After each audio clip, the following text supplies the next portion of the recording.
জানা তো কিছু নেই ড্যাডি। একজন চেয়েছিল, একজন তার মন প্রাণ দিয়ে চেয়েছিল যাতে আমাদের সম্পর্কটা ভেঙে যায়,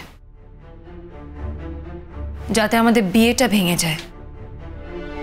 কিন্তু ড্যাডি, যে সম্পর্কটা 7 পাকে বাধায় পড়ে হয়েছে, যে সম্পর্কটা তোমাদের সকলের সামনে তোমাদের আশীর্বাদ নিয়ে হয়েছে, সেই সম্পর্কটা ভাঙা কি এতটাই সহজ?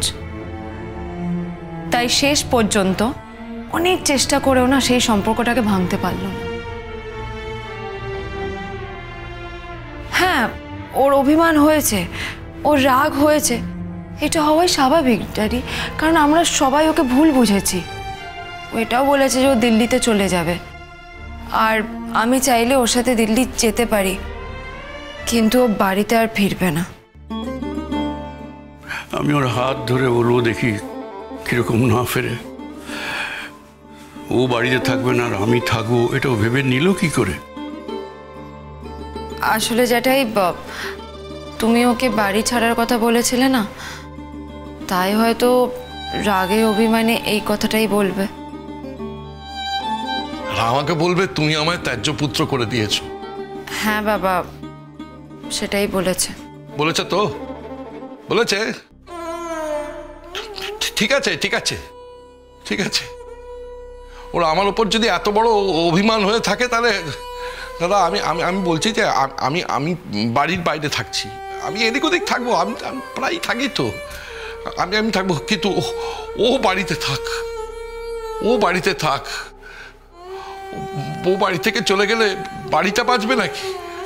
আর তারপর যদি গুনগুন মাও যদি না থাকে, তাহলে তো কেউ কোথাও যাবে না। সৌজন্যের এত জোর আছে নাকি? আমরা সবাই মিলে যদি ওর হাত ধরে ক্ষমা চাই, তাহলে ও ক্ষমা করবে না আমাদের?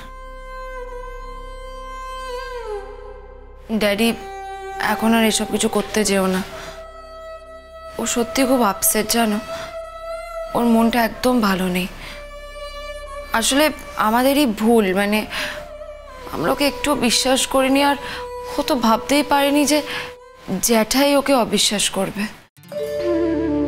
ও জ্যাঠাইয়ের একটা রূপ দেখেছে, কিন্তু চিরকাল যে রূপটা জ্যাঠাইয়ের দেখে এসছে সেটা এতটা তাড়াতাড়ি ভুলে যাবে? ঠিক আছে ঠিক আছে, আমি ওর সঙ্গে কথা বলে বুঝে নেব। কিছু হবে না, আমরা বাড়ির ছেলে নিয়ে বাড়ি ফিরে যাব। ও এখন বাড়ি যাবে না, ও আমার সঙ্গে আমার বাড়িতে যাবে।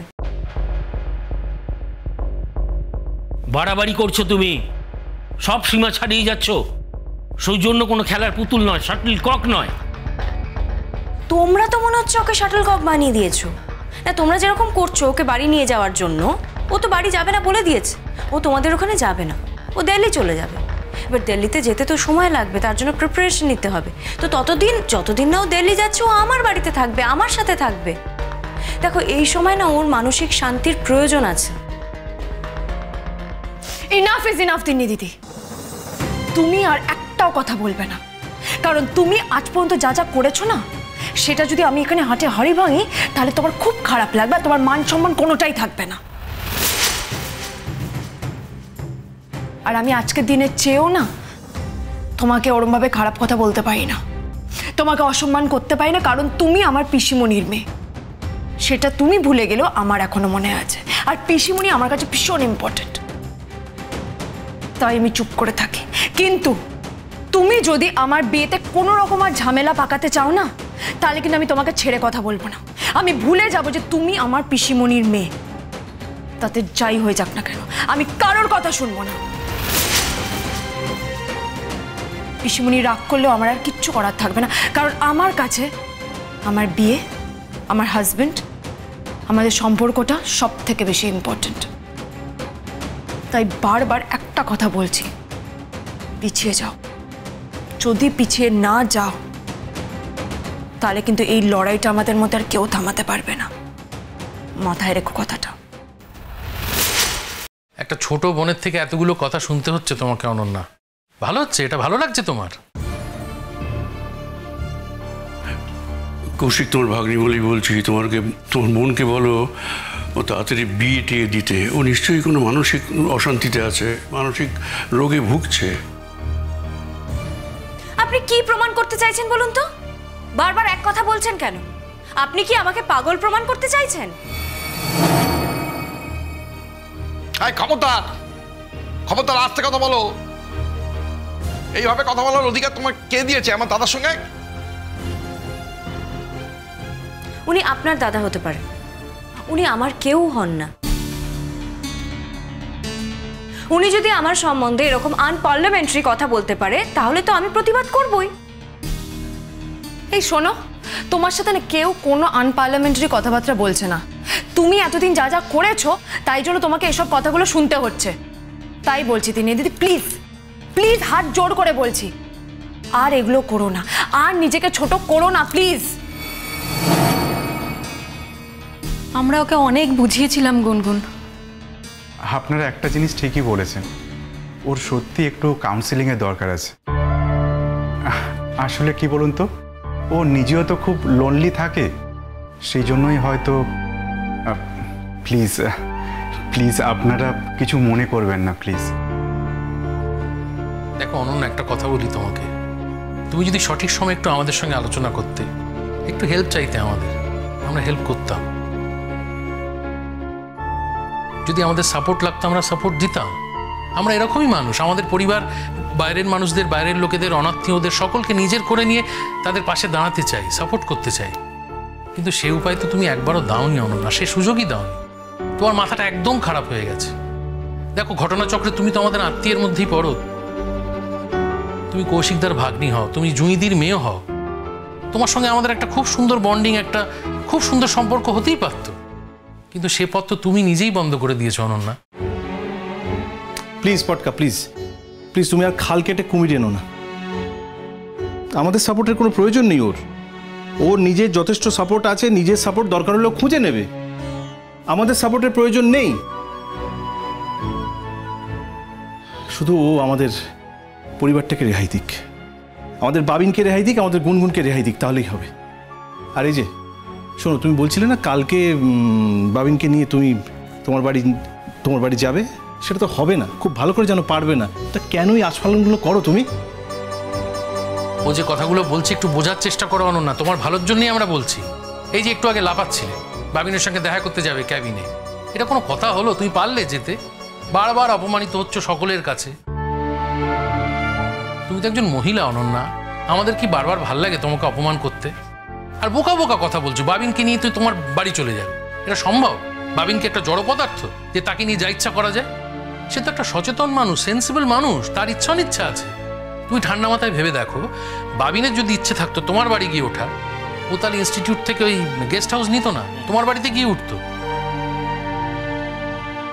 আর এই যে কাজগুলো করছো, এটা তুমি ভুল করছো। তোমার ইনস্টিটিউটে তোমার চাকরির জায়গায় সমস্যা হবে। বোঝার চেষ্টা করো, নিজের ভালোটা বোঝো অনন্যা। একটু আগেই তো এখানে একটা লড়াই হয়ে গেল অনন্যা, তুমি ওপরে যাবে বলে। গুনগুনের সঙ্গে তুমি লড়াইটা করলে কারণ গুনগুনকে তুমি বাবিনের কাছে যেতে দেবে না বলে, তাই তো? হলো সেটা? টিকলো? দেখো অনন্যা, যেখানে বাবিনের লিগ্যাল স্ত্রী রয়েছে সেখানে তুমি কি করে বলো হে যে তুমি সকালবেলা বাবিনকে নিয়ে তোমার বাড়িতে গিয়ে তুলবে? হ্যাঁ, বাবিনের কি কেউ নেই অনন্যা? শোনো অনন্যা, গুনগুন যদি একা হতো, মানে ধরে নিতাম যদি গুনগুন একাও হয় তাও তুমি পারতে না। তর্কের খাতিরে তোমার একটা কথা বলছি অনন্যা, গুনগুন কিন্তু একা নেই, আমরা সবাই রয়েছি ওর সঙ্গে, বুঝেছো? আর আমরা শেষ রক্তবিন্দু পর্যন্ত লড়ে যাব ওর জন্য। এত লড়াইয়ের কি আছে আমি তো সেটাই বুঝতে পারছি না পুটু। আরে একটা মেয়ে অন্যায় করেছে, তাকে শাসন কর না, এর মধ্যে লড়াইয়ের কি আছে? তুই যে আমাকে এতটা লজ্জায় ফেলে দেবে আমি কখনো ভাবতে পারিনি তিন্নি। তার কারণ এন্ড অফ দ্য ডে তোরা পরিচয় তো তুই আমার ভাগ্নি, এটা তো তুই অস্বীকার করতে পারবি না। তুই তোর মায়ের মেয়ে, সেটাও তো তুই অস্বীকার করতে পারবি না। এটা তো বায়োলজিক্যাল ফ্যাক্ট। সেখানে দাঁড়িয়ে তুই তোর মাকে কতটা বিড়ম্বনায় ফেলেছিস, কতটা লজ্জায় ফেলেছিস। তুই কেন এগুলো করছিস তিন্নিমা? হ্যাঁ, তুই আমার সাথে চল, আমি তোকে ভালো কথা বলছি, তুই আমার সাথে চল, আমি তোর কাউন্সিলিংয়ের ব্যবস্থা করছি। একটা ভুল আঁকড়ে তুই পড়ে থাকার চেষ্টা করছিস যেটা তোর নয়, এটার পেছনে ছুটিস না তুই, আমি তোকে বলছি ছুটিস না এর পেছনে। দেখ, গুনগুন তোর ছোট বোন, গুনগুনের সাথে তোর যতই শত্রুতা থাক না কেন, আচ্ছা আজকে দেখ, যদি সৌজন্য তোর সাথে নিজে থেকে চলে যেতে চাইতো, গুনগুন কিন্তু কখনো তোকে আটকাতো না, কখনো আটকাতো না সৌজন্যকে। কিন্তু সৌজন্য তো তোর সাথে যেতে চায় না, ও তোর সাথে সম্পর্কটা স্বীকারই করে না। তাহলে তুই কেন এটা করছিস? এতে কি তোর ভালো হবে? তোর সম্মান বাড়বে? আজকে সৌজন্যর কাছে তোর সম্মান কোথায় গিয়ে দাঁড়িয়েছে তুই জানিস? ড্যাডি এই কথাগুলো সৌজন্যই বলবে, থাক না, এখন এসব কথা বলে লাভ নেই, আর ওকে বলে তো একদমই লাভ নেই। জ্যাঠাই, তোমরা যদি এখন ওপরে যেতে চাও ওর সাথে দেখা করতে, আই থিঙ্ক তোমরা এখনই যেতে পারো। হ্যাঁ, দেখা না করে তো আমি যাব না। আচ্ছা, বাবিন আমাদের কথা কিছু বললো না? তোমরা তো বুঝতেই পারছো বুটু পিসি, ওর অভিমান হয়েছে, রাগ হয়েছে।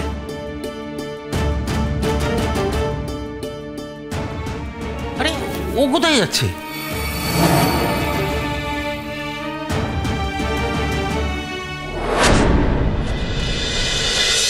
Guru